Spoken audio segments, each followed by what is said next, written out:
Calcalling TV brings to Kolkata and Agartala the best-in-class telemedicine services from the state-of-the-art Narovi Hospital, Vellore, a licensee of Henry Ford Health Systems.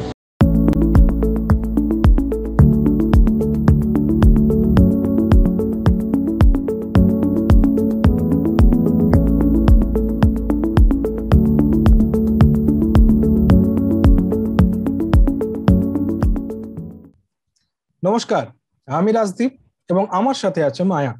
আর আপনারা দেখছেন ক্যালকলিং TV, headlines Tripura এবং new vision Bangla. আজ national doctors day উপলক্ষে অ্যাভেনির show এবং নারোভি হসপিটালসের সহযোগিতায় আমাদের এই অনুষ্ঠানটি দেখা যাচ্ছে ত্রিপুরা, পশ্চিমবঙ্গ সহ গোটা ভারতবর্ষ এবং গোটা বাংলাদেশে। नमस्कार दोस्तों, मैं माया। स्वागत है आपका आज के खास कार्यक्रम में। যখন গোটা দেশ তথা গোটা বিশ্ব ছিল গৃহবন্দী, যখন এক অদৃশ্য শত্রুকে মোকাবিলা করতে দেশকে বাঁচাতে এগিয়ে এসেছিল সাদা কোট পরে, প্রিয় মানুষদেরকে কাছে চেয়েও কাছে থাকতে পারেনি যারা, যখন ভ্যাকসিন আবিষ্কার হয়নি, সাধারণ মানুষরা যখন সামাজিক দূরত্ব না মেনে করোনা রোগীকেই সামাজিকভাবে অচ্ছুত করে দিয়েছিলেন, তখন এই মানুষরূপী ভগবানরা তাদের আগলে রেখে সুস্থ করে বাড়ি ফিরিয়েছিলেন। সেই সাদা কোটের যোদ্ধাদের অনেকেই বাড়ি ফেরেননি, কিন্তু আমাদের পরিবারকে ফিরিয়েছেন। অক্সিজেনের অভাবে যখন আমরা পরিজন হারিয়ে চোখের জল ফেলছিলাম, তখন তারাও চোখের জল ফেলছিলেন। যারা বাড়ি ফিরেছিলেন তারা বলেন, আমরা ভগবান দেখিনি, কিন্তু ডাক্তার বাবুদের দেখেছি। আসুন আজ তাদের সাথে ভাগ করে নিই দিনটা। তারাও যে মানুষ, হসপিটালের বাইরে, তাদের সাথে দেব আজ আড্ডা। জানবো আমাদের এই ডাক্তার বাবুদেরকে নতুন ভাবে, নতুন রূপে। आज नेशनल डॉक्टर्स डे के दिन मैं सभी भारतवासियों की तरफ से अपने डॉक्टर्स का धन्यवाद करती हूँ उनकी निस्वार्थ सेवा के लिए। अब आज के खास कार्यक्रम के लिए हम आमंत्रित करते हैं हमारे मेहमानों को। আমি প্রথমেই স্বাগত জানাই আমাদের ডাক্তার বাবু, ডক্টর শুভ্রজ্যোতি ভৌমিক। নমস্কার ডাক্তার বাবু। নমস্কার। ডক্টর শামিমা ইয়াসমিন, নমস্কার। ডক্টর দীপ্তাংশু মুখার্জি, নমস্কার। এবং ডক্টর মিঠুন ঘোষ, নমস্কার সবাইকে। তো আমি আজকের কোনো ক্লিনিক্যাল প্রশ্নে আসতে চাই না, দর্শকদের কাছে আমরা আগেই জানিয়ে রেখেছি এবং তারা কিছু প্রশ্ন পাঠিয়েছেন, কিন্তু অবশ্যই সেটা ক্লিনিক্যাল প্রশ্ন নয়, কারণ আমরা বলেছিলাম আজকের আমাদের মধ্যে একটা আড্ডা হবে। তো আমি প্রথমেই আপনাদের কাছে যেটা জানতে চাইবো, এক এক করে আপনারা সবাই উত্তর দিতে পারেন। আমি প্রথমেই ডক্টর ভৌমিকের কাছে জানতে চাইবো যে আপনাদেরকে এত পেশা ছিল, হঠাৎ করে ডাক্তারিতে আসার ইচ্ছাটা কি করে হলো? সত্যিকারে বলি, অন্য পেশা সম্বন্ধে কোনো ইনফরমেশনই ছিল না। তো বাঙালি মানে বাঙালিদের আমি বলবো, এখানে যারাও বসে আছে মানে মায়া ছাড়া হয়তো সবাই আমরা বাঙালি, এবং যা আমরা জানি সেটা, আমার কথাটা বলছি, আমার বাড়িতে ওই ডাক্তার বা ইঞ্জিনিয়ার না হলে ঠিক মানুষের দরজায় ফেলা হয় না দেখে, তো সেই হিসেবেই পরীক্ষাটা দিতে হয়েছিল। আর আমি অঙ্কে অত্যন্ত বাজে ছিলাম, 75 মার্কস পেতাম। তো তারপরে ওই কিভাবে যেভাবেই হোক বায়োলজিটা ভালো পারতাম। তো দ্য ফার্স্ট থিং যেটা সবার মাথায় আসবে বা এসেছিল, এবং আমার মাথায় এসেছিল যে নিশ্চয়ই তাহলে তো বায়োলজি যখন ভালো পারি তখন নিশ্চয়ই ডাক্তারির দিকেই যাওয়া উচিত, এবং জয়েন দিয়েছিলাম, হয়ে গেছে। আর তারপরে রেস্ট ইজ হিস্ট্রি।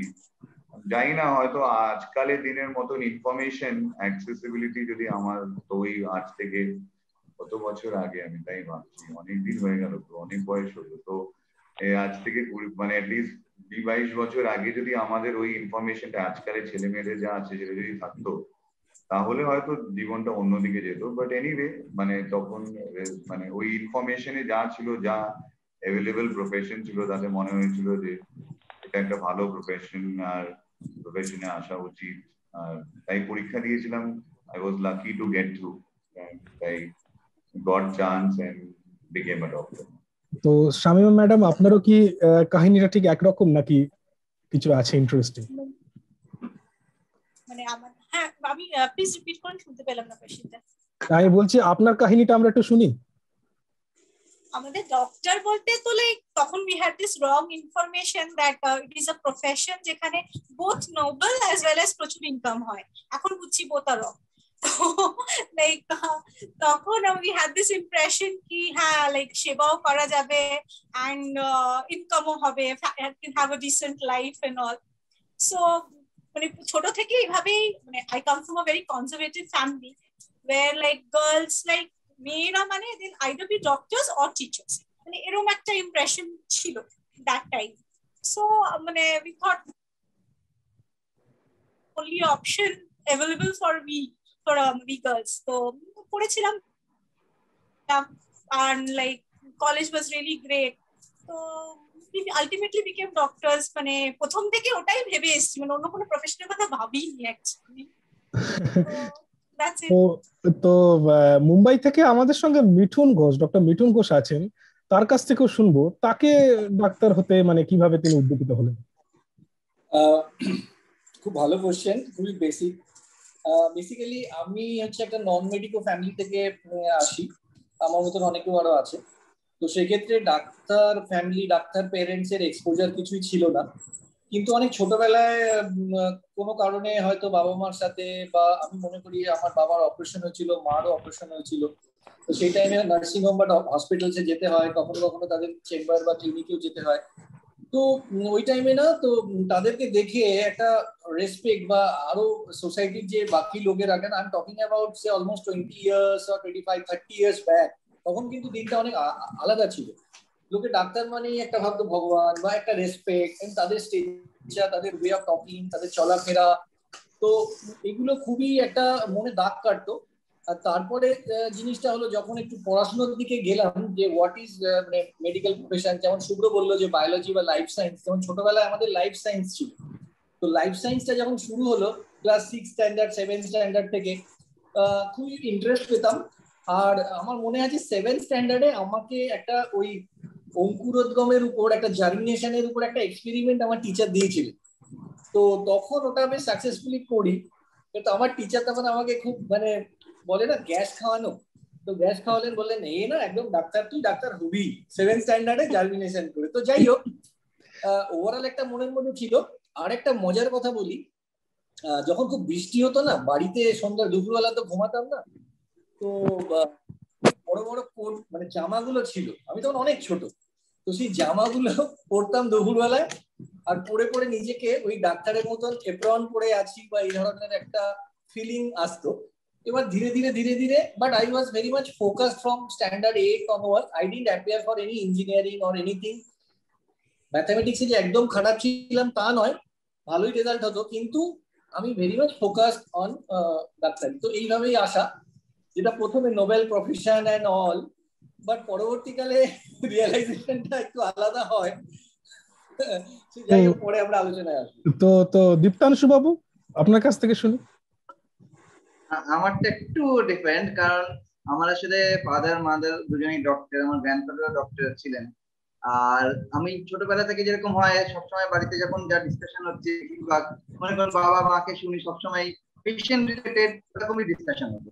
তো সেই জন্য প্রথম থেকে ইচ্ছে ছিল বায়োলজিতে। আর ম্যাথে আমি খুব শুভ্রর মতোই, ম্যাথ ভালো লাগতো না, একদমই ভালো লাগতো না, কিন্তু ম্যাথ করতাম।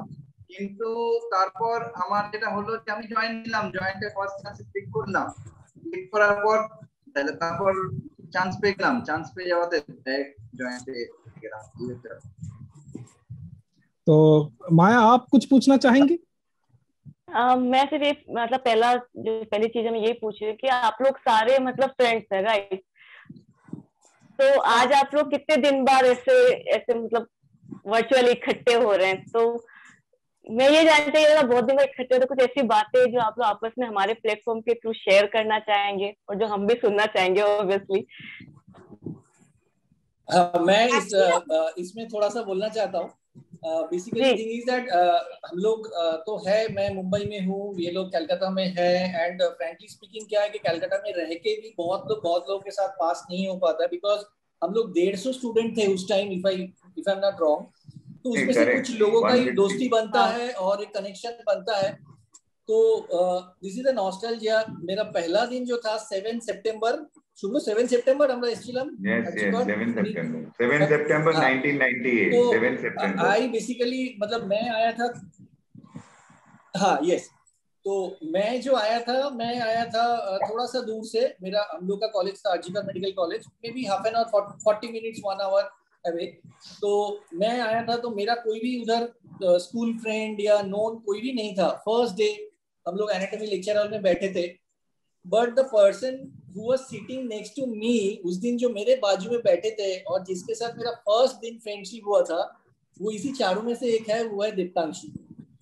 ठीक है, तो फिर ग्रेजुअली शुभ्रो, शमीमा, ये लोग भी पता चला। And thing is that you have rightly choose all this 4 friends. हम लोग ये 4-5 फ्रेंड्स और भी लोग थे, थोड़ा और भी, तो हम लोग बहुत एक दूसरे से जुड़े हुए हैं, अभी भी कॉन्टेक्ट में है, मे बी रेगुलर नहीं होता है, but still we have a good connection. और ये भी बोलना चाहता हूँ, आई थिंक 2-3 साल पहले इन लोगों ने बहुत अच्छे से रियूनियन अरेंज किए थे, तो मैं मुंबई से एकदम प्लान करके मैं मुंबई से मेरे वाइफ के साथ आया था वो अटेंड करने के लिए। And it was a amazing feeling, totally amazing feeling. And lastly I want to add, जब भी 4-5 साल पहले दीप्तांशु ने व्हाट्सएप ग्रुप बनाया था हमारे ग्रुप का, the people were emotionally outburst like anything, क्या नहीं बोल रहे थे। तो really we are connected still now, होता नहीं हमेशा, but really we are connected. तो याद करते, वो मिस करते वो दिन जब एक साथ थे आप लोग। वो डॉक्टर शुभ्रो ज्योति। मैं ये इसमें यहाँ पे जो 4 लोग बैठे उसमें शमीमा जो बैठी है, ये शमीमा और मैं जो है फर्स्ट फ्रेंड्स में है। तो I have not picked up वो सोच के, बट नाउ जब आप बात कर रही है ना, तो मुझे ये ख्याल आ रहा है कि सच में जो पहले वीक में, और मुझे ये थोड़ी सी डिफरेंट लगी थी, ये जो सबसे बात कर रही है, क्योंकि सबसे बात कर रही थी, सबसे हंस बोल रही थी। तो मेरा अभी फिजियोलॉजी का लैब था, I don't know if Shamima remembers, physiology के लैब में ना, anatomy lab, first day was anatomy lab. तो और तो शमीमा से, तो शमीमा भी सबसे जाके बात कर रही थी, बिकॉज वैसे भी देखिए, जो आप स्कूल से जब मेडिकल कॉलेज जाते हैं ना, तो इतना ज्यादा ट्रांजिशन होता है, you have dead bodies lying, वहां पे आपको पढ़ाई करनी पड़ती है, you have just ever seen those dead bodies, और वो भी खाना खाने के बाद you have 2 hours of dissection of human dead bodies, जो 2 घंटे तक चलता है। तो आई रिमेम्बर शमीमा और मेरा बात करना है, I should not sound very, একটা কথা বলি কি, আমাদের যে ডিসেকশন ক্লাস হতো সেটা হচ্ছে পোস্ট লাঞ্চ, তাই না? এইখানে আমি একটু ইন্টারাপ্ট করবো, আমার একটা প্রশ্ন আছে। আমি মুন্না ভাই এমবিবিএস এ দেখেছিলাম, মুন্না ভাই ওই বডি দেখে কাটতে, মানে ডিসেকশন করতে গিয়ে উনি অজ্ঞান হয়ে পড়ে গিয়েছিলেন। তো এরকম কি আপনাদের কোন ইনসিডেন্ট ঘটেছিল প্রথম এরকম বডি দেখে? এটা হয়, এটা শেয়ার করুন আমাদের সাথে। আমি একদিন অজ্ঞান হয়েছিলাম, তবে লাস্টের দিকে ক্লাসটা অনেকক্ষণ চলেছিল, মানে অলমোস্ট মানে 2টো থেকে 5টা 5:30 হয়ে গেছিল, আর বোধহয় লাঞ্চ ফাঞ্চ খাওয়া হয়নি, মানে এতটাই বিজি ছিলাম। দিয়ে লাস্টে দাঁড়িয়ে মানে আমরা দেখতে পেতাম না তো, মানে ব্যাচ হতো ডিসেকশনে, সাপোজ 40 জন একটা বডিকে ঘিরে আছে, একজন আরেকজনের মাথায় উপর বেঞ্চের উপর উঠে গেছে, হঠাৎ করে দেখছি পুরো সামনে, চোখের সামনে অন্ধকার হচ্ছে, দম করে পেছনে উল্টে পড়লাম। আর যেটা বলছি শুভ্রর সাথে ফার্স্ট ডে যেদিনকে ছিল আমাদের anatomy, he was in my batch আর কি, মানে আমাদের ভাগ করা থাকতো group division, and we were like, we heard ki ha anatomy mein we have to do dissection and all, so we were sitting, and me and Shubhro were like first bench mein baithna hai kinds, Mithun and Diptanshu used to sit were back benches, and like me and Shubhro we were like used to sit in the front. So মানে break time we used to have tiffin there only to get the first bench. So we were like, ei ghore cadaver ache, and he was like, kothay ache, and there was this another person in our group, he said, there are, see that trunks behind, so they are in the trunk. So we were all like guessing where the cadaver is. First day we want to see it. That was our first experience in the anatomy dissection hall.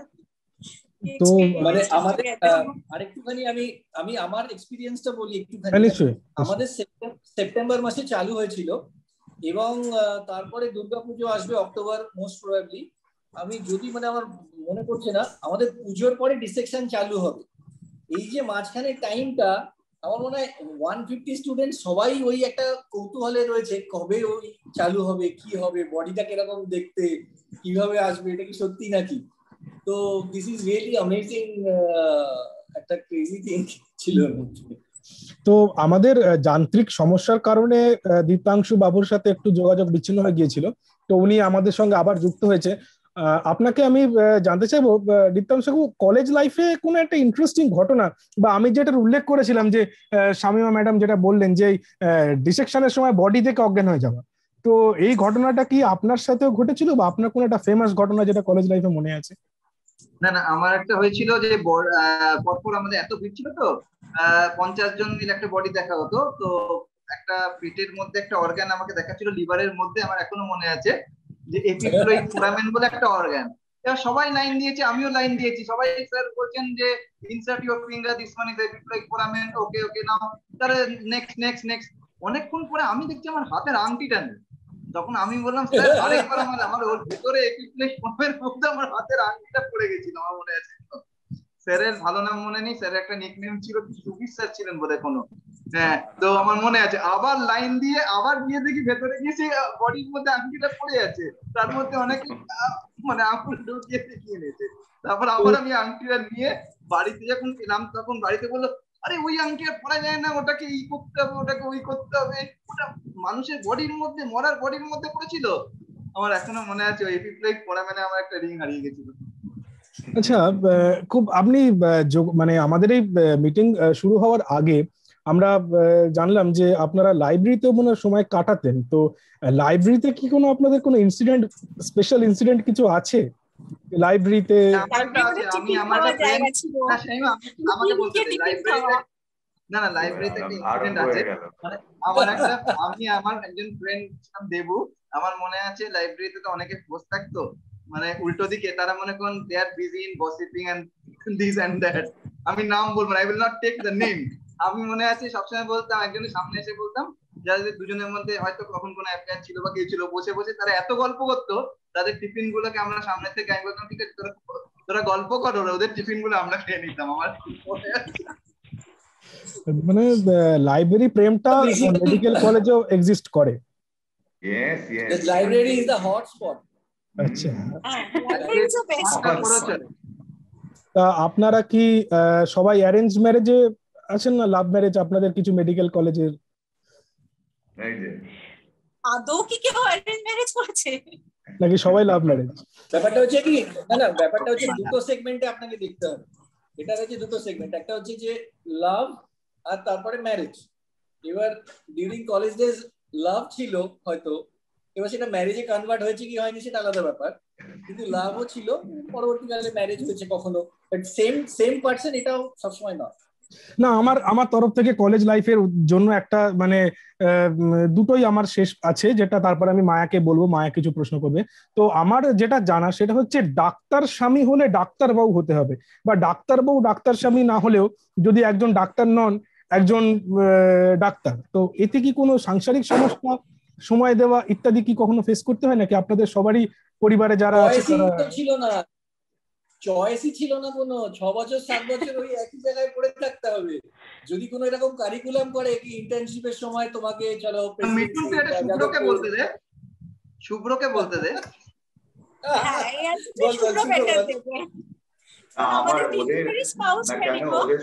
ওদের তিনজনের স্পাউসই medico, আমার একলা স্পাউসই নন medico. আমি জানি না কোনটা better, আমার মনে হয় যে সেটা প্রফেশনের জন্য হয় না, ওটা মানুষ হিসেবে, মানে that is very important. So you can be very understanding if you are from a non-medical background, yet you can be absolutely non-understanding যদি আপনি মেডিকেল প্রফেশনাল থাকেন। তো আমি এটা জেনারেলাইজ করতে পারবো না যে মানে যে যদি আপনি সেম প্রফেশন, আমার মনে হয় it is more to do with the person than to do with the profession.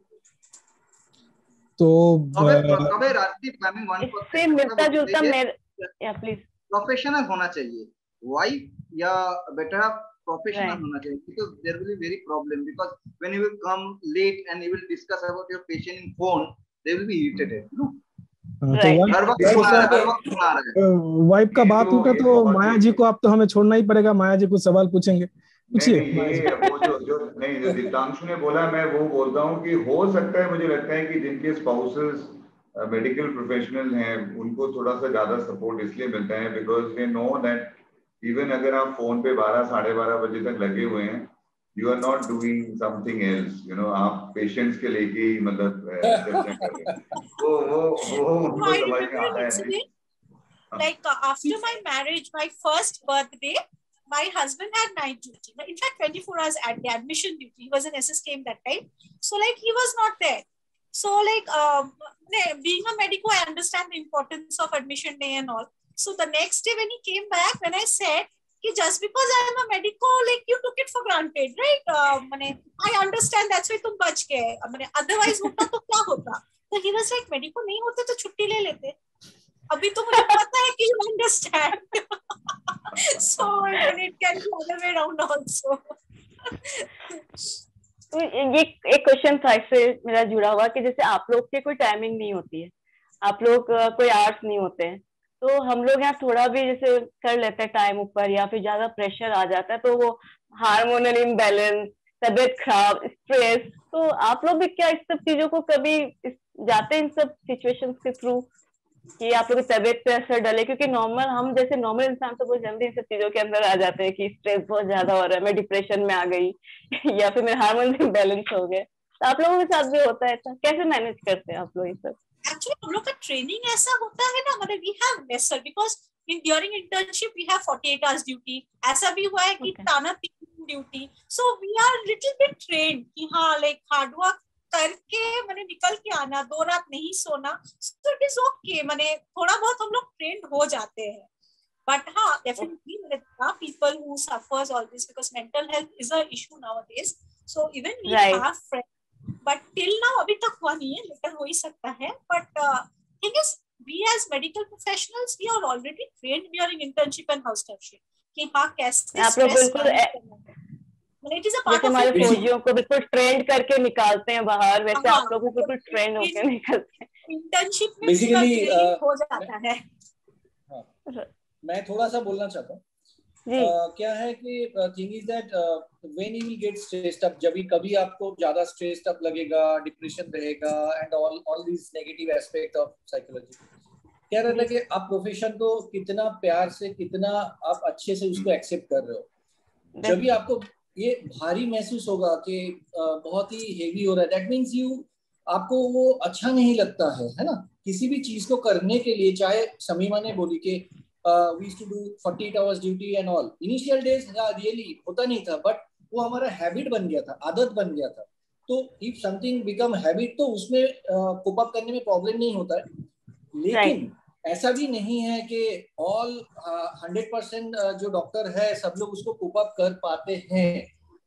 थोड़ा सा सैड पार्ट भी है. जैसे मैं हॉस्टलाइट था बाद में, इवन हमारे फ्रेंड्स लोग भी मालूम रहेगा, you never know during जो भी हम लोग का MBBS कोर्स रहता था, it is so stressful regarding so many subjects, so vast study and all, pass fail and all these things. इसके साथ थोड़ा बहुत फैमिलियल कुछ इश्यूज रह के ऑलमोस्ट हर साल में, even now I am settle in Mumbai, यहाँ पे भी KEM हॉस्पिटल सब जगह पे सेम स्टोरी है. हर साल में कोई ना कोई बच्चे यूज्ड टू कमिट सुसाइड. तो वो लोग जो स्ट्रेस है, डिप्रेशन, एक्सेसिव, वो नहीं ले पाते थे. तो really all this facts also हम लोग देखते थे ना दीप्तांशु, कितने सारे बैच में से एक बार अभी भी हो रहा है, अभी भी है. तो बट वो क्या है कि मेडिकल प्रोफेशन में ये तो हर एक प्रोफेशन वाला बोलेंगे अपने हिसाब से, लेकिन आप लोग भी मालूम है कि physical stress and mental stress, you are dealing with a life, understood. तो बहुत ही रहता है. बट एज हम लोग एक ट्रेनिंग, एक रिगोरस ट्रेनिंग के अंदर से जाते हैं and spending 10 years time, almost not less than that, और 7-8 years टाइम. तो जो लोग थोड़ा पॉजिटिव वाइब से आते हैं, सब्जेक्ट को अच्छा लग के आते हैं कि नहीं मुझे बनना है, करना है, किसी के फोर्स में नहीं, तो they cope up. But yes, negative aspects भी है. मेंटल स्ट्रेस में एक और चीज है, आई थिंक ये प्रोफेशन में नो डॉक्टर, जो मिथुन कह रहा है, I will like to add कि nobody wants to harm their patients.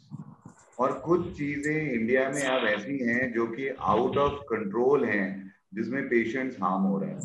तो उसमें the stress builds on you. Suppose आप किसी को बोल रहे हैं कि ये दवाई आप रेगुलरली लीजिए, बट वो पेशेंट आपकी बात नहीं सुन रहा है, आप किसी को बोल रहे हैं कि इन्वेस्टिगेशंस कराइए बिकॉज ये कैंसर हो सकता है, वो पेशेंट आपकी बात नहीं सुन रहा है।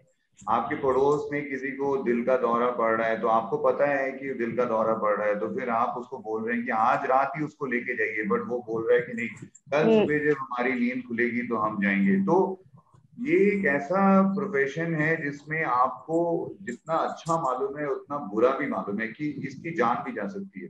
तो वो जो जो मिथुन ने बोला ना कि अगर आप जुड़ जाते हैं पेशेंट के साथ, अगेन मुन्ना भाई एमबीबीएस का मैं बता रहा हूँ कि सिखाया जाता है हम लोगों को कि हम लोग ना जुड़े, but we all have to understand we are human beings. Doctors gods नहीं है, डॉक्टर्स ह्यूमन बीइंग्स हैं।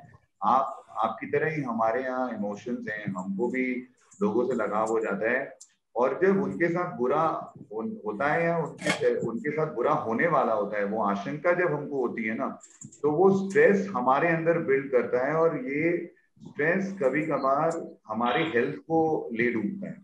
तो ये जो अगर आप अभी ये देखेंगे, जो इतने कोविड में जो डॉक्टर्स मारे गए, जो नंबर वन कोविड ने इनको क्यों खत्म किया, बिकॉज इनकी जो लाइफस्टाइल थी, डॉक्टर्स की lifestyle was very very difficult. सुबह जाना, रात को आना, खाना पीना नहीं करना, एंड क्योंकि we have to live up to our expectation that we have to manage the patient at any cost. The society wants you.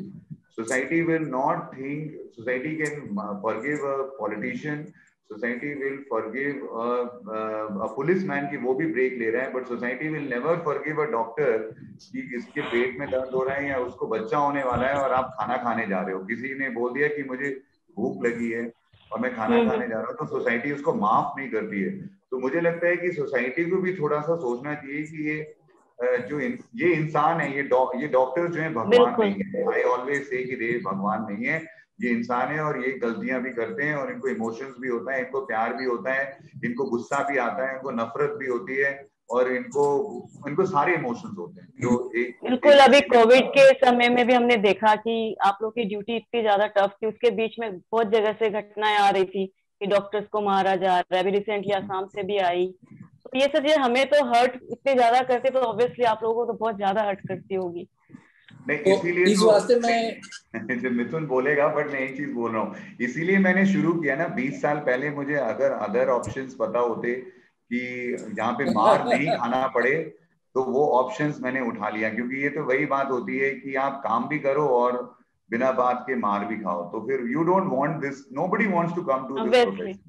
You know, if a judge gives a wrong judgment, have you ever seen, I don't know what will happen to me, I might be arrested after giving this comment, but if a judge gives a wrong judgment which is obviously overruled by the senior courts, you will never see the judge being manhandled or mishandled. If a police gives a wrong, police arrests a wrong person, you will never see the police being manhandled. But why this is happening with doctors? क्यों हो रहा है ये कि doctors को मारा पीटा जा रहा है, और ये डॉक्टर्स के साथ every the society seems that they are the easiest way, और इसको जितना मारना है मारो और इस पे अपनी खुन्नस निकालो। Over to me. ব্রো আমি একটা কথা বলবো, যারা মনে করে ডক্টরদের উপরে অ্যাটাকও করে, একটু জাস্ট এ মিনিট, যারা ডক্টরদের উপর অ্যাটাকও করে, দিস কাইন্ড অফ পিপল দেখবি তারা কিন্তু তাদের বাচ্চাদের কাছে ডক্টরি পড়াচ্ছে। नहीं तो आई डोंट अंडरस्टैंड,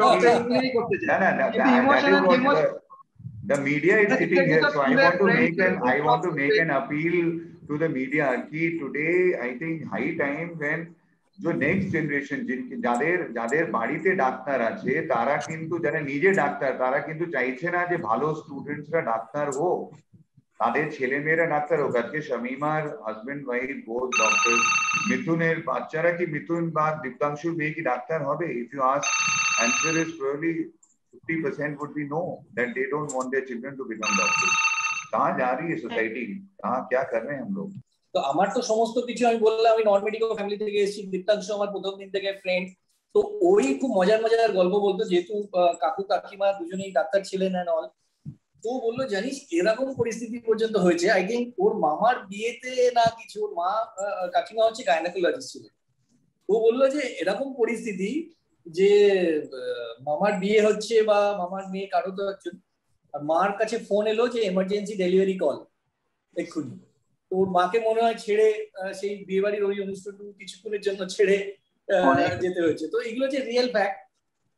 আর শুভ্রর কথা ধরে একটু বলি যে আমরাও মানুষ, আমরাও একটা আর জেনারেল পাবলিক ওনাদের জন্য মেসেজ যেটা দেওয়া সেটা হচ্ছে যে একটুখানি ভাবুন, যখন ফোন আছে, ফোন থাকা মানে সেটা নয় কি যে যখন খুশি ফোন করলাম বা অ্যাভেলেবেল। যেহেতু আমি পিডিয়াট্রিশিয়ান, আমাকে ফোন নাম্বার দিতে হয়, কেন এটা একটা জিনিস। তার মানে কিছু ইনসিডেন্টস আপনাকে বলি। রাত্রেবেলা 1টার সময় ফোন কল পেলাম, बोलो डॉक्टर साहब आप सो रहे थे क्या? तो मैं बोला रात को 1 बजे हाँ सो ही रहा था। नहीं तो सॉरी आपको उठा दिया। तो मैं बोला हाँ ठीक है उठा दिया, अभी क्या करेंगे बोलिए जल्दी से।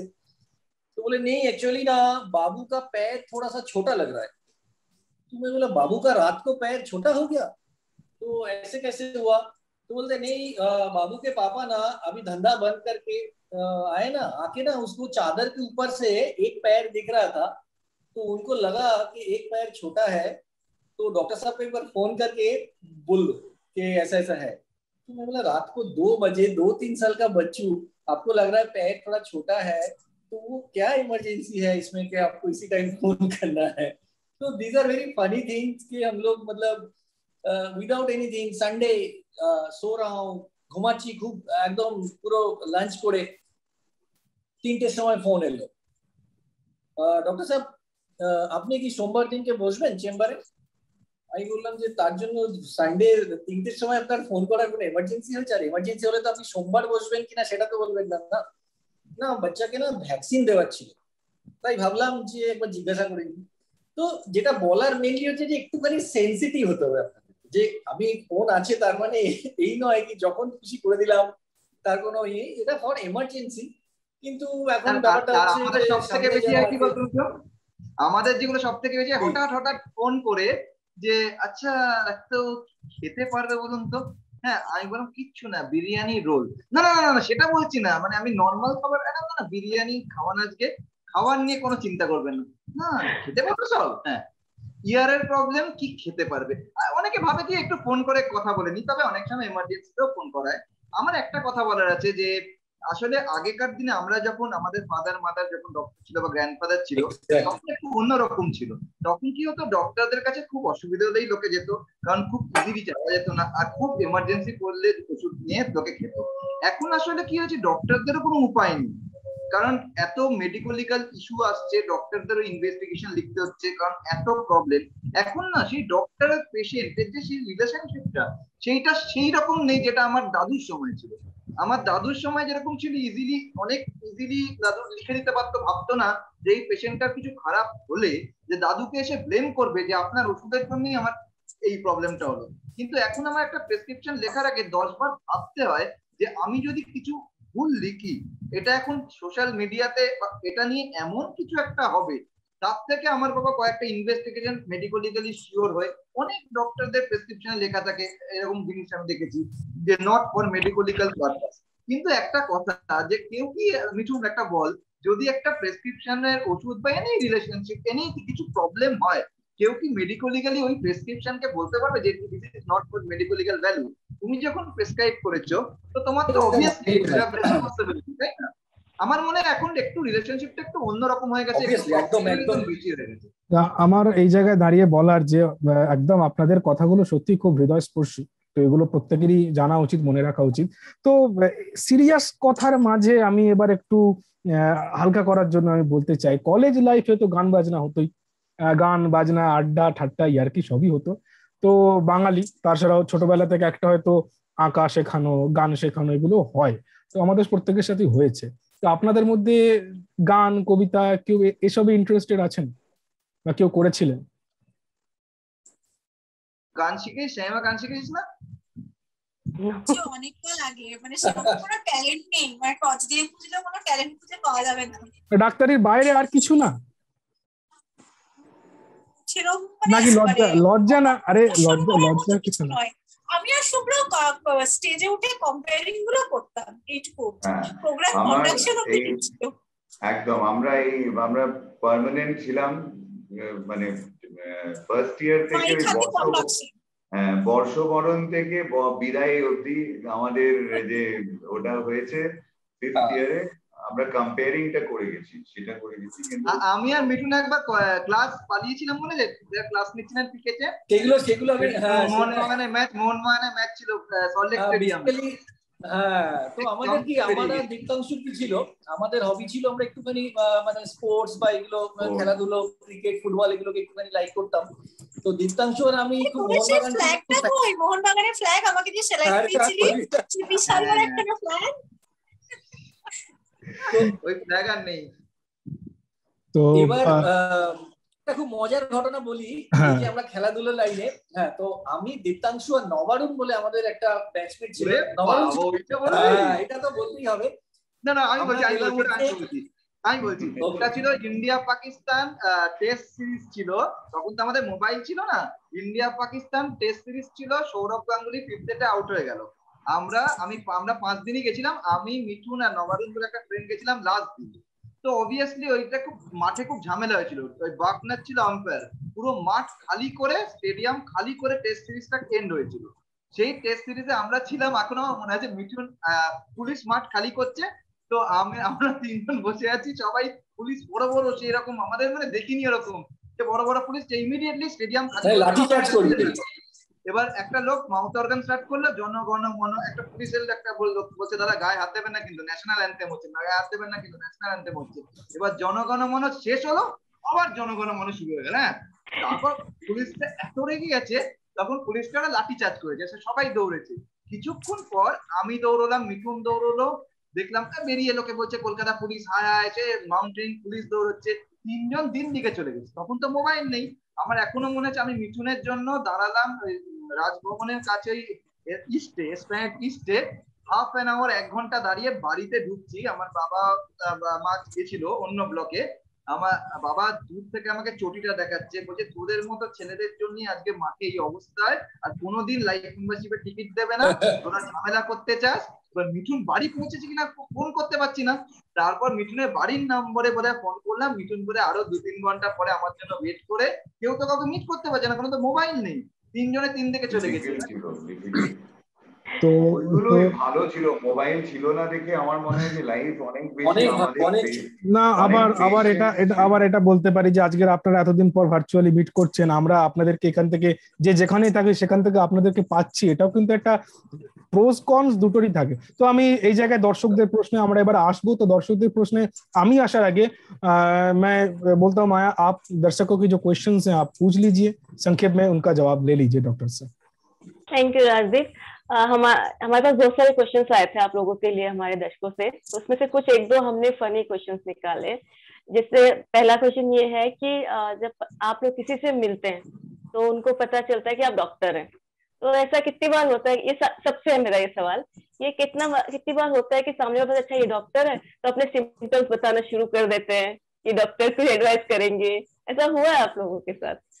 तो हर बार होता है, हर जगह होता है, जहाँ भी जाओ, मतलब सर घूमना और दर्द, मतलब कहीं ना कहीं किसी का दर्द है ही, मतलब होल बॉडी में कहीं ना कहीं किसी का दर्द है, एंड सर घूमना तो है ही, मतलब these are common problems, like कहीं भी जाओ, but we are very happy to help them out, like whatever knowledge we have we can distribute, but then this is like whenever you're in a group you will find 4-6 people have that has and they have this sar ghumna।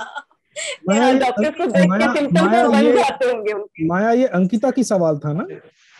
हाँ, ये अंकिता थी कोलकाता से, तो उन्होंने ये पूछा था। तो मतलब आप लोगों को आदत हो गई है, इरिटेट नहीं होते आप लोग? हाँ, पर ये कोई तो मेरे रिलेटिव ऐसा भी बोलते हैं, कोई मेरे रिलेटिव ऐसा भी बोलते हैं, तू तो ईएनटी स्पेशलिस्ट है, तू मेरा कान ईयर पिक कर देगा। अरे वो तो पार्लर में होता है, वो उसके लिए मैं क्यों? लोग सोचते भी नहीं कि ईएनटी स्पेशलिस्ट है, लोग सोचते हैं ईयर पिक कर दो, मेरा और 1-2-3 बना देते हैं, ऐसा बोलते हैं।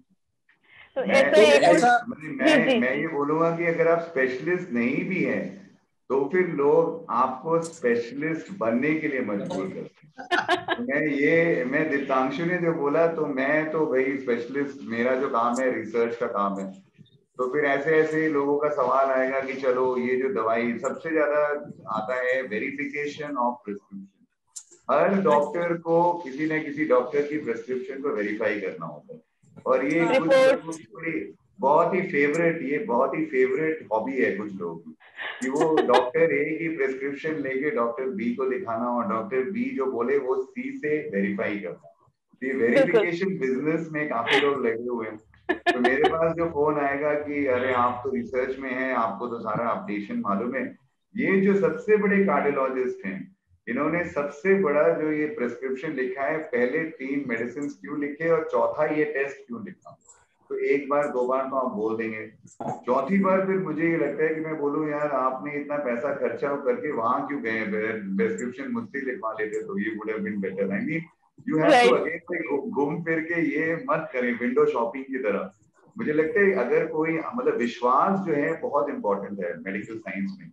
बेंगली तेरा कथा আছে বিশ্বাসে মিলায় বস্তু তর্কে বহুদূর। तो आई थिंक जो दीप्तांशु वाज सेइंग कि पहले के जमाने में जो पहले का जमाना मतलब even my grand parents were doctors, both my grand parents, maternal grand parents. And मैंने ये भी देखा है कि मेरी जो नानी थी she was a gynaecologist, and जो लेडीज आती थी उनको वो सिर्फ इंजेक्शन देती थी, एंड शी यूज्ड टू से कि अगर पानी भी भर के इनको इंजेक्शन में दूं so they will be okay because this is psychological, ये totally psychological problem है इनको और कोई नहीं है इनको, they just need some attention। But अभी क्या हो गया है ना, अभी आप जितना भी समझा लो, जो भी समझा लो, मतलब मेरा प्रिस्क्रिप्शन मिथुन के पास जाएगा और वो वेरिफिकेशन के लिए फिर शमीबा या दीप्तांशु के पास पहुंच ही जाएगा कि ये जो डॉक्टर भौमिक है इन्होंने ये दवाई लिखी है, डू यू थिंक ये ठीक है कि नहीं। मुझे लगता है ये एक और बड़ी प्रॉब्लम है rather than asking only symptoms। और आजकल थोड़ा ये भी हो गया कि लोग खुद भी डॉक्टर बन जाते हैं, मेरा ये ऐसे हो रहा है, ये शायद इसलिए हो रहा होगा, ये भी साथ में हो जाता है। माया का ये जो क्वेश्चन था कि सब लोग आके पूछते हैं, इसमें से मैं थोड़ा सा बोलना चाहता हूँ। Again that story is from non medico. जैसे ही फर्स्ट ईयर में एंट्री लिया तो तभी ऐसा फीलिंग हो रहा था कि अभी तो डॉक्टर बन गया, तो पहला ही स्टेथोस्कोप और ब्लड प्रेशर का मशीन खरीद लिया घर पे, learn to check the BP and all.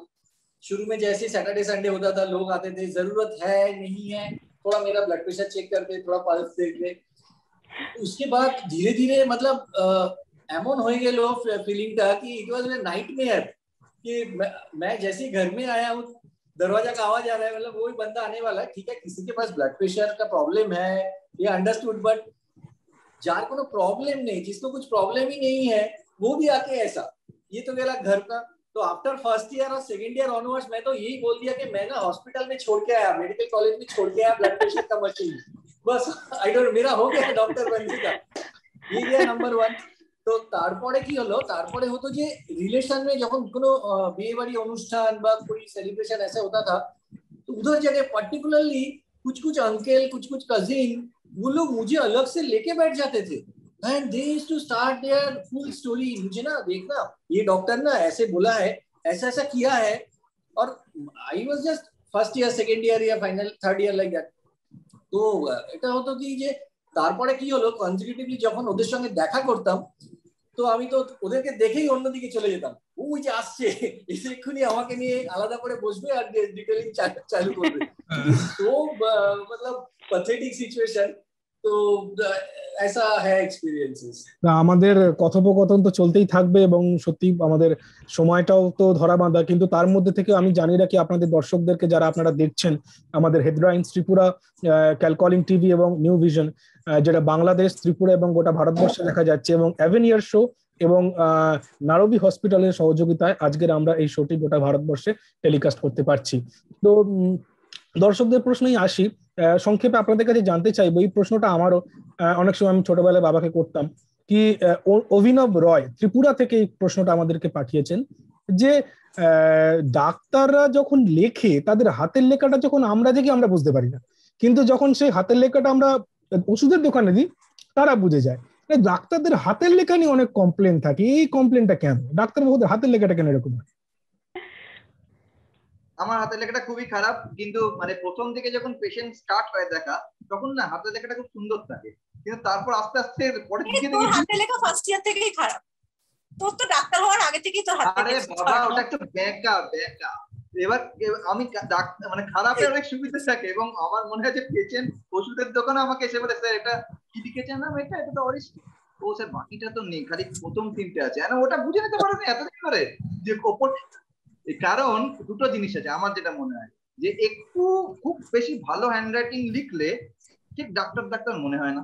Second কথা হচ্ছে একটু যদি একটু খারাপ টাইপ হয়, খুব খারাপ নয়, যে ওষুধের দোকান বুঝে যাবে, পারপাস সলভ হয়ে যাবে না, তো পেশেন্টরা ওটা নিয়ে রিসার্চ স্টার্ট করে দেবে, ওই ওষুধের সাইড এফেক্ট কি কি, তার থেকে পেশেন্ট যখন ওষুধটা পেয়ে যাবে তখন ওটা খেয়ে নেবে, সলভ হয়ে যাবে প্রবলেম। আউটডোরে যখন 200-300 প্রেসক্রিপশন লিখতে হয় তখন কার্সিভে সুন্দর সুন্দর করে লেখা সম্ভব না। মানে লাইক ইন্টার্নশিপে যখন আমাদের একটা আউটডোরে বসিয়ে দেওয়া হতো, মানে লাইক ওল্ড কেসেস দেখা বা সেম প্রেসক্রিপশন 200 খানা লেখো আর 300 খানা লেখো, তারপর থেকেই খারাপ হয়ে যায়।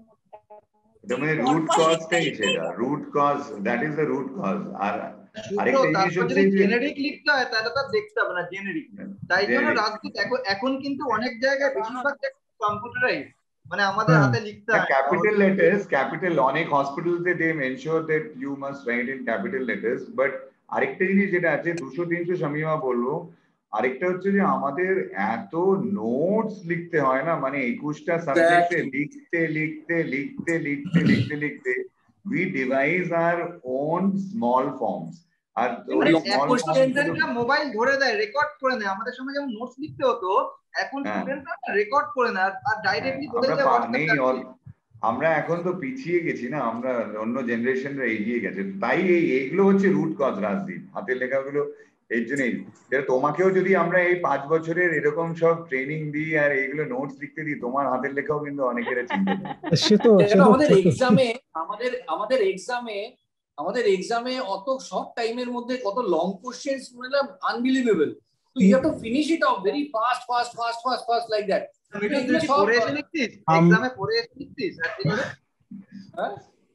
পড়াশোনা করে এসে লিখতিস এক্সামে? নিশ্চয়ই, ওদের পড়াশোনা করে আসবে না। বাপরে বাপ রাজদীপ, এখন আমি গার্ড দিতে গেছিলাম, মানে বাপরে শুভ্র, তুই চিন্তা করতে পারবি না, পুরো বই মাইক্রো জেরক্স, পুরো বই। মানে আমাকে এটা না বললেই ভালো হয়, এটা সমস্ত প্রফেশনে আছে। তুই লতে জানিস কি লতে কি হয়, ল যারা পড়ে বা তাদের এক্সাম, তো আমার মনে হয় সেই জিনিসগুলো পড়তে হয় না মনে হয়। না না, আমরা নিজেরা যখন, আপনারা তো মেডিকেলে, আমরা তো যখন নিজেরা অনার্স পরীক্ষা দিয়েছি তখনই আমাদের হাতের লেখা পরীক্ষার হলে কাগের ঠ্যাং বকের ঠ্যাং হয়ে গেছিল। তো मेरे साथ 10th में हुआ था ऐसा। मैं 10th में मेरी हैंडराइटिंग हो गई थी, तो मैंने कहा जो डॉक्टर तो नहीं बनी, हैंडराइटिंग पे लोग डॉक्टर बोल देते हैं कि तुम डॉक्टर की तरह लिखती हो। मैं आप अपने सवालों को कंटिन्यू करिए। ওই কম টাইমে তখন হয়ে যায় অ্যাকচুয়ালি, যে কোশ্চেনস গুলো এমন ভাবে ফর্ম থাকে, মানে তখন তো পুরো বইটা পড়া, তো তখন একটা করে 10 মার্কসের রাইটিং 10 पेजेस, तो তখন তো হয়ে যায়।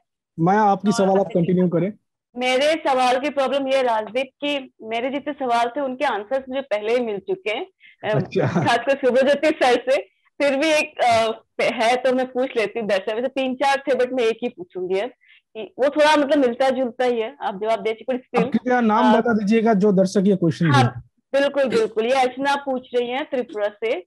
वो बोलते हैं कि जैसे आप लोगों को तो अलग अलग तरह के पेशेंट्स और उनके फैमिली मेंबर्स को डील करना पड़ता है, तो कभी ऐसा होता है कि आप लोग ऐसी सिचुएशन में फंस गए कि ये यार कहाँ फंस गए, कैसे बचे हम, और इसलिए आपके चेहरे पे एकदम स्माइल है कि आप जवाब दे रहे, मतलब कहाँ से लाते इतना पेशेंस, कहाँ से लाते? इन शॉर्ट ये पूछना चाहते हो। जब आप 4.5 साल का कोर्स और 1 साल का इंटर्नशिप करते हैं, फिर 3 साल की पीजी करते हैं, तो आपके अंदर वो पेशेंस जो है ऐसे ही आ जाती है। मतलब पेशेंस ही पेशेंस को लेके आती है मेरे ख्याल से। अदरवाइज मुझे लगता है जो कोई भी दर्शक अगर ये प्रोग्राम देख रहा है और उसको डॉक्टर बनना है, हम में से किसी की तरह बनना है, तो मुझे लगता है कि सबसे इम्पोर्टेंट जो इंग्रेडिएंट उसके लिए चाहिए वो है पेशेंस। क्योंकि हमारे घर में देर है बट अंधेर नहीं है, मेडिकल प्रोफेशन में देर है बट अंधेर नहीं है। तो ये हम लोग ये समझते हैं कि जो दूसरा वाला इंसान है, मेरे साथ भी बहुत टाइम हुआ है कि एक ही सवाल बार बार पूछे जा रहे हैं और एक ही सवाल, तो देन एक टाइम के बाद जब आपको लगता है कि नहीं आपने अपना पूरा यू हैव एक्सप्लेन्ड और आपने एक चीज को टू द लिमिट कर दिया है, then I think it is sometimes required that you need to be firm, कभी firm होके you need to tell किसी भी प्रोफेशन में इंसान वो करता ही है कि you need to be firm, yet I would say majority of all of us जब वो फर्म होके मना करते हैं तो फिर we are respectful of people. Respect हमेशा करनी चाहिए, और मैंने ये देखा है कि जब आप फर्म होके रिस्पेक्टफुली किसी को मना करते हैं तो फिर वो समझ ही जाते हैं उसको। मेरे ख्याल से I don't think there is no requirement of misbehaving और कुछ की जरूरत नहीं है। I though very frankly after a time in my day I don't take calls and I tell कि मैं इतने दिन मतलब after say 9-10 o'clock I need some time for the family. So even if people have requested sort of things, so I very frankly tell them I will be able to help you again at 9 AM tomorrow, but I'm sorry अगर बहुत ज्यादा emergency है तो please go to the hospital. इससे ज्यादा मुझसे नहीं हो पाएगा। তো আমি আমাদের সময়ও খুব সংক্ষিপ্ত হয়ে আসছে, আমি দর্শকদের সবার প্রশ্ন নিতে পারিনি, তো আমি তাদের কাছে ক্ষমা প্রার্থী, কিন্তু বিশেষ বিশেষ যে প্রশ্নগুলো আমাদের মনে হয়েছে যেগুলো নেওয়া উচিত সেগুলোই নিয়েছি। তো আমি শেষ করব 3টি প্রশ্ন জিজ্ঞাসা করে, খুব সংক্ষেপে আপনাদের কাছ থেকে উত্তরটি চাইবো। এবং প্রথম যে প্রশ্নটি করবো এটা একটা খুব কন্ট্রাডিক্টরি বলতে পারি। সামিউল ইসলাম ঢাকা থেকে উনি প্রশ্নটা পাঠিয়েছেন যে আপনারা বিজ্ঞান নিয়ে পড়াশোনা করেন, আপনারা উপরওয়ালা কি মানেন? কারণ আপনারা কি চোখের সামনে কখনো দেখেছেন যে কোনো মিরাকেল হচ্ছে, মানে কেউ হয়তো বাঁচার সম্ভাবনা নেই অথচ সে বেঁচে গেল, কি আপনারা কি তখন মানে কিভাবে জিনিসটাকে নেন? এরকম মিরাকেল হতে দেখেছেন? আমি বলি, খুবই দুটো ঘটনা আমি বলবো। একটা হচ্ছে যে আমার পোস্ট গ্রাজুয়েশনের টাইম, আমি তখন জুনিয়র রেসিডেন্ট, আর আমার উপরে আমার সিনিয়র রেসিডেন্ট বা রেজিস্ট্রার আছে আর কি। তো আমি 24 আওয়ার্স আমাকে ওয়ার্ডে থাকতে হয়। তো এনআইসিউতে একটা প্রিম্যাচিওর বেবি ছিল, আর বেবিটা তখন ভেন্টিলেটারে ছিল। তো আমি এনআইসিউ জাস্ট বাইরে এসেছিলাম কোনো কাজে, সাথে সাথে সিস্টার আমাকে ফোন করে দ্যাট কি ডক্টর মিথুন তাড়াতাড়ি চলে আসুন, বেবি হার্ট পাওয়া যাচ্ছে না, বেবি ব্লু হয়ে গেছে। তো আমি তখন জাস্ট ফার্স্ট 6 মান্থস, তখন আমি বললাম যে সিস্টার, আমি তখন প্রচন্ড প্যানিক হয়ে গিয়েছিলাম যে বেবিটা খুব ভালো মানে সবকিছু ঠিক আছে, আর সাডেনলি হঠাৎ করে বেবিটা নীল হয়ে গেছে, হার্ট চলছে না। তো তখন আমাকে সিস্টার যেহেতু এক্সপিরিয়েন্স হলো কি মনে হচ্ছে কিন্তু এর মানে টিউব যেটা ভেন্টিলেশনের জন্য যে আমরা পড়াই সেই টিউবটা ব্লক হয়ে রয়েছে। আর সত্যি কথা বলতে তখন আমি অতটা এক্সপার্ট নই যে বাচ্চাটা আমি টিউবটা চেঞ্জ করবো, কারণ it's a difficult skillful job. তখন সিস্টার আমাকে কি বললো যে না আপনি পারবেন করতে, আপনি করুন তাড়াতাড়ি, কেন আমার যে সিনিয়র রেসিডেন্ট আছে সে আসতে একটু টাইম লাগবে, বাচ্চা টাইম দেয় না, একদম দেয় না, 1 কিলো ওজনের বাচ্চা। তো আমি জানি না ভগবান কিভাবে আমাকে ওই টাইমে জোর দিল বা কিছু, আমি সাথে সাথে ওকে এক্সটিউবেট করলাম, করে রিইনটিউবেট করলাম। উইদিন 20-30 সেকেন্ডস বা 40 সেকেন্ডসের মধ্যে বাচ্চাটা আবার পিঙ্ক হয়ে গেল, হার্ট চলে এলো সুন্দর করে, হাত পায়ের মুভমেন্ট চলে এলো। তো মানে সেটা আমার কাছে অ্যাজ এ জুনিয়র রেসিডেন্ট একটা খুব মিরাকেল, মানে আমি তখন নেক্সট 1 আওয়ার বা হাফ অ্যান আওয়ার মানে চিন্তাই করতে পারছি না যে কি ফিলিং হচ্ছে আমার সেই টাইমটাতে। আর একটা জিনিস হয়েছিল যে ওই পিডিয়াট্রিক ওয়ার্ডেই একটা 3 বছরের বাচ্চা, ওর একটা বমির ইনজেকশন দেওয়া হয়েছিল ভমিটিং এর জন্য। ভেরি আনএক্সপেক্টেডলি দ্যাট বাচ্চা জাস্ট কোল্যাপসড, আনএক্সপেক্টেডলি। অনেকেই দেওয়া হয় ইনজেকশনটা, কোনো কারণে হয়ে গিয়েছিল। তো আমরা ওকে রিসাসিটেট করছিলাম, 10 মিনিট 15 মিনিট হয়ে যায়, কিছুতেই কোনো রেসপন্স নেই, খুবই খারাপ লাগছে। 6-7 জন রেসিডেন্ট ডক্টর করছে সকাল। হঠাৎ করে দেখলাম অলমোস্ট 15-20 মিনিটস পরে বাচ্চাটার হার্ট মনিটরে আসছে, এগেইন ওর রিদিম নর্মাল হতে থাকলো, ব্লাড প্রেশার পালস ফিল হতে থাকলো। তো দিস টু ইভেন্ট সত্যি মানে ওই টাইমে শুধুমাত্র ভগবান ছিল বলে হয়তো, বা মানে জানি না কি মিরাকেল হয়ে গেল, but really this two events খুবই মনে দাগ কেটে যায় আর কি। তো এই ঘটনাগুলো সত্যি খুবই ভালো লাগে। আচ্ছা, I just want to give a like message to my viewers যে যেটা হচ্ছে যে like most doctors are sincere and they are working for their patients. No doctor want their patients to die. Everybody is working with their knowledge, তার total knowledge, total sincerity নিয়ে patient দেখছে। এবার same patient, same treatment, outcomes can be different. One may survive, one may not. But the sincerity of the doctor may be same. But patient এর তরফ থেকে কিন্তু the acknowledgement is always result dependent. Patient মারা গেলেই ডাক্তারকে মারো, patient ভালো হলেই doctor is a ভগবান. So that I guess needs to change. তাই না? যে outcome, we understand that losing a dear one, losing a very close person, মাথা ঠিক থাকে না, we get, and especially আমাদের হিন্দি movies and serials এ যেভাবে হিরো গিয়ে ডক্টরের কলার ধরে these things should be stopped. I think people gets more motivated from them. And when you're losing a dear one, এরকম হতেই পারে যে তখন মাথা ঠিক থাকে না। But then you have to remember that doctor কিন্তু তার total knowledge, total sincerity দিয়ে দেখেছে। And it is really a miracle যে একটা পেশেন্টে সেটা কাজ করলো, আরেকটা পেশেন্টে কাজ করলো। Maybe the symptoms are same. So you have to understand that God, like most of the doctors are spiritual. We think that there is someone আমাদের উপরে who is telling us কি যেটা কাজ করছে সেটা করছে না, তাই তো? তো সেটা একটু মাথায় রাখা উচিত যে পুরোটাই কিন্তু ডক্টরের হাতে থাকে না। There is something above who is controlling. So পোয়েমটা মনে রাখতে হবে যে ট্রায়াম্ফ এন্ড ডিজাস্টার দুটোই আসবে, and we should treat both equally. একদমই এই জায়গা থেকে হ্যাঁ মিঠুন বলুন। জাস্ট আমি এটাকে জাস্ট সাম আপ করতে চাই that we can't guarantee for cure, but we can guarantee for our level based care. We can guarantee for our level based care, but we can't give you guarantee for cure. So that should be the thing. যে যারা doctor তারা কিন্তু সবাই মানুষ, তাদের দ্বারাও ভুল হতে পারে, কিন্তু ভুল হলেই যে কাউর কলার ধরে কাউকে ধরে একেবারে নির্যাতন করা এটা একেবারে অমানবিক। কেন প্রত্যেকটা ডাক্তার, যেটা শামিমা বললো, ওরা কিন্তু নিজের ইচ্ছায় কোনো পেশেন্টের ক্ষতি করে না। এটাতে অনেক ফ্যাক্টরস আছে, সেটা নিয়ে আরেকটা দিন আলোচনা করা যাবে। আমি একটাই কথা বলবো, যেটা মিডিয়ারও একটা বিরাট পজিটিভ রোল এখানে প্লে করার আছে। 100টা কেস যখন কোভিড হচ্ছে, তার মধ্যে যখন 95 কেস বাড়ি ফিরে যাচ্ছে, তখন ওই কেসটা দেখানো খুব ইম্পর্টেন্ট যে এরাও সুস্থ হয়ে বাড়ি যাচ্ছে, রাদার দেন ওই দুটো কেস নিয়ে চাঞ্চল্য ক্রিয়েট করা যে ওই দুটো কেসে পেশেন্ট মারা গেছে এবং সেই জিনিসটাকে সেন্সেশনালাইজ করে দেওয়া। কেন একটা জিনিস যেটা বুঝতে হবে সেটা হচ্ছে আমাদের দেশে নেগেটিভ নিউজ আগুনের মতন ছড়িয়ে যায়, সেটা আমাদের দেশ না, সব দেশে পজিটিভ নিউজ ছড়াতে অনেক বেশি এফর্ট দিতে হয়। তো এটা আমি মিডিয়ার কাছেও একটা আপিল করবো ডক্টরস কমিউনিটি। আমাদের হেডলাইন্স ত্রিপুরা এবং ক্যালকলিং টিভি এবং নিউজ ভিশন বাংলাদেশ, তো এই সমস্ত দর্শকদের কাছে অনুরোধ করব আপনারা ডাক্তারবাবুদের এই কথাগুলো অবশ্যই শুনবেন, এটাকে অনুমতি করবেন, কারণ এই কথাগুলো খুবই হৃদয়স্পর্শী কথা। এবং মিডিয়া পার্সোনাল হিসেবে আমারও মনে হয় ঋণাত্মক খবর ছেড়ে যদি ধনাত্মক খবরের দিকে, পজিটিভ নিউজের দিকে আমরা যাই, সেটা অবশ্যই খুব ভালো একটি প্রেক্ষাপট তৈরি করে। তো আমি আশা রাখবো সবাই জিনিসটি শুনবেন। তো আমি শেষ প্রশ্নে আসবো এবং প্রত্যেক ইন্ডিভিজুয়ালি এক কথায় উত্তরটি নেব। যে প্রশ্নটি পাঠিয়েছে, দুজন একই প্রশ্ন পাঠিয়েছে, একজন হচ্ছে মোনালি দে জলপাইগুড়ি থেকে, আর একজন হচ্ছে মিথিলেশ ত্রিপাঠী মুম্বাই থেকে। তাদের প্রশ্নটা ছিল, আমি ইন্ডিভিজুয়ালি প্রত্যেককে জিজ্ঞেস করছি। সুব্রজ্যোতি বাবু, প্রথমে আপনাকে, ডাক্তার না হলে কি হওয়ার ইচ্ছা ছিল বা কি হতে এখন ইচ্ছা করে? ডাক্তার না হলে কিছুই তো পারি না, ডাক্তার না হলে আবার ডাক্তারই হতাম।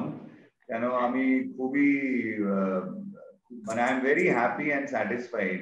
যতই আমি দুঃখ করি না কেন, আবারও যদি জন্ম নিই আবার ডাক্তার হব, কিন্তু এক দুটো ডিসিশন একটু কারেক্ট করবো এইবার যদি ডাক্তারি আবার থেকে পড়তে যাই। তো হয়তো ডাক্তার না হলে ডাক্তার হতাম। আর ডেফিনেটলি আরেকটা জিনিস হওয়ার খুব ইচ্ছে আছে, আমি জানি না, ওটা চেষ্টা করছি। সেটা হচ্ছে মিডিয়ার সাথে একটা ভালো যাতে সম্পর্ক থাকে। তো আমার মনে হয় মেডিকেল করেসপন্ডেন্ট, ওটা আমার হওয়ার এখন খুবই ইচ্ছে আছে, জানি না যদি কোনোদিন হতে পারি। তো বিদেশে ওটা আছে, দেশে আমাদের ডাক্তাররা মিডিয়াতে থাকে না। I think it is very essential যে কিছু ডাক্তারদের মিডিয়াতে কাজ করা উচিত, to become the bridge between the medical community and the media on the other side, because we can promote বিলকুল একদমই এটা খুব, এবং আপনি মিডিয়াকে অনেক সময়ও দেন, তার জন্য আপনাকে অনেক ধন্যবাদ। আমি দীপ্তাংশু স্যারের কাছে জানবো, ডাক্তার না হলে কি? আমার ডাক্তার না হলে আমার ইচ্ছে ছিল, আমি জানি না কেন ইচ্ছে ছিল, আমি বলছি আমার সায়েন্টিস্ট হওয়ার ইচ্ছে ছিল। কেন? তখন 1998-এ অতটা আসেনি। আমি মাধুরী দীক্ষিতের খুব ফ্যান ছিলাম, আর মাধুরী দীক্ষিতের একটা আর্টিকেল পড়েছিলাম, তাতে ছিল মাইক্রোবায়োলজি নিয়ে পড়ার মাধুরী দীক্ষিতের খুব ইচ্ছে ছিল। তো আমি খালি মাকে বলতাম যে এইবার আমি যদি জয়েন না পাই তাহলে আমি মাইক্রোবায়োলজি নিয়ে পড়বো, আমি সায়েন্টিস্ট হব। খুব খুব খুব ভালো লাগলো আপনার কথাটা শুনে। যারা মাধুরী দীক্ষিতের ফ্যান আছেন, যারা দেখছেন, তারা আপনাদেরই একজন ফ্যান, আপনারাও একজন ডাক্তারবাবুকে পেয়ে গেলেন ফ্যান হিসেবে। তো আমি একই প্রশ্ন নিয়ে শামিমা ম্যাডামের কাছে আসবো। ম্যাডাম ডাক্তার না হলে কি? এখন তো আর কিছু ভাবতেই পারি না, মানে অন্য কিছু হতে বোধহয় পারতাম না, লাইক ফুললি মানে ডক্টর মেটেরিয়ালই হয়তো। মানে এখনো তো কথা বলতে গেলে কনভারসেশনে মানে এমন মেডিকেল টার্মস ইউজ করা হ্যাবিট হয়ে গেছে, মানে আমার বাচ্চারাও মোটামুটি মেডিকেল টার্মস শিখে ফেলেছে এরকম অবস্থা, প্রক্সিমাল ডিস্টাল মানে ওরাও শিখে ফেলেছে। অন্য কিছু ভাবতেই পারি না যে ডক্টর ছাড়া অন্য কিছু হতাম। তবে ওই ছোটবেলায় বোধহয় 9-10-এ বোধহয় ইচ্ছা ছিল যে সায়েন্টিস্ট হবো, এমন কোনো ইনস্ট্রুমেন্ট বানাবো, সব প্রবলেম সলভ হয়ে যাবে, ওরকম টাইপের কিছু বোধহয় ইচ্ছে ছিল। বাট লেটার অন 11-12 থেকে তো মানে ডক্টরি ছাড়া আর কিছু ভাবিনি। একদমই। আর আমি মিঠুন বাবুর কাছে আসবো অতি সংক্ষেপে, যে আপনার ছবি আমি দেখেছি সোশ্যাল মিডিয়াতে অক্ষয় কুমারের সাথে, তো ফিল্ম স্টার হওয়ার ইচ্ছে ছিল নাকি ডাক্তার না হলে? না, এই ধরনের কিছু ছিল না। আমি বেসিক্যালি আমার একটু ফ্যামিলি ব্যাকগ্রাউন্ড, আমার দুই দাদা তারা খুব প্রফেশনাল ক্রিকেট প্লেয়ার ছিল। Even I use to also, মানে আমি খুবই অ্যাক্টিভ ক্রিকেট খেলতাম, কলেজেও খেলতাম। এখানে বোম্বেতে এসেও আমি ব্রিজ ক্যান্ডি হসপিটালের হয়ে ইন্টার হসপিটাল রিপ্রেজেন্ট করি।